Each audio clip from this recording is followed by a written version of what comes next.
আসসালামু আলাইকুম।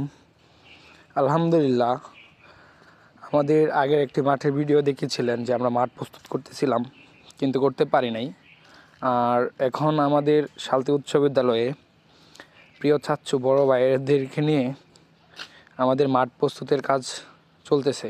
আমরা সাধারণত এবার শীতে যে নাইট টুর্নামেন্টটি ছেড়ে থাকি, সালতি উচ্চ বিদ্যালয়ে আমাদের প্রিয় ছাত্র এবং বড় ভাইয়ারা মিলে নাইট টুর্নামেন্টের আয়োজন করা হচ্ছে। আর এই নাইট টুর্নামেন্ট হবে চাইনিজ বাড়ি। আর সাধারণত আমাদের মাঠ প্রস্তুতির একটি ভিডিও আপনাদের তুলে ধরতেছি।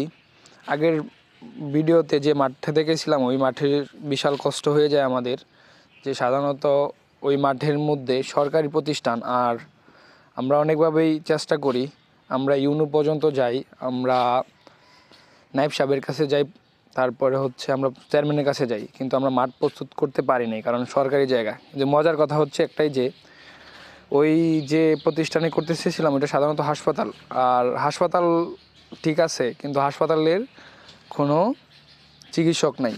তবুও আমরা চেষ্টা করার পরেও মাঠ প্রস্তুত করতে পারি নাই। তাই আমাদের সালতি উচ্চ বিদ্যালয়ে প্রিয় বড় ভাইদের বিনীত পরিশ্রমের মাধ্যমে আমাদের মাঠ প্রস্তুত করার প্রথম ধাপের কার্যক্রম চলতেছে। আর যারা যারা টুর্নামেন্ট নিতে আগ্রহী তারা আমাদের সাথে যোগাযোগ করতে পারবেন, আর আমি নাম্বার দিয়ে দিব। আর সাধারণত আমরা যখন মাঠ প্রস্তুত করতেছিলাম তখন হাজারো বাধা সম্মুখীন হই। আলহামদুলিল্লাহ, তবুও আমরা মাঠ প্রস্তুতির কার্যক্রম শুরু করি সালতি উচ্চ বিদ্যালয়। আর যারা যারা নিতে চান টুর্নামেন্ট, তারা আমাদের সাথে যোগাযোগ করবেন। আর যারা কাজ করতেছে ওরা কখনোই এভাবে কাজ করে না, কাজের লোক দিয়েই করা, কিন্তু মাদকমুক্ত নিরাপদ সমাজ গড়তে আর মানুষকে বিনোদন দিতে তাদের এই পরিশ্রম। আর তাই প্রিয় বড় ভাই এবং ছাত্রদের জন্য সকলেই দোয়া করবেন। আর আমাদের মাঠ প্রস্তুতির প্রত্যেকটা ভিডিও আপনাদের মাঝে তুলে ধরার ইচ্ছে আমার খুব।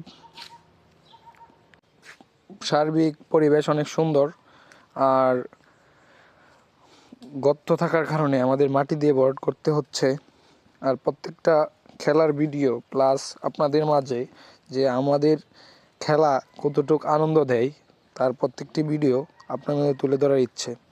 তাই সকলে দোয়া করবেন আমাদের এই মাঠ যাতে সুন্দরভাবে লাস্ট পর্যন্ত শেষ করতে পারি।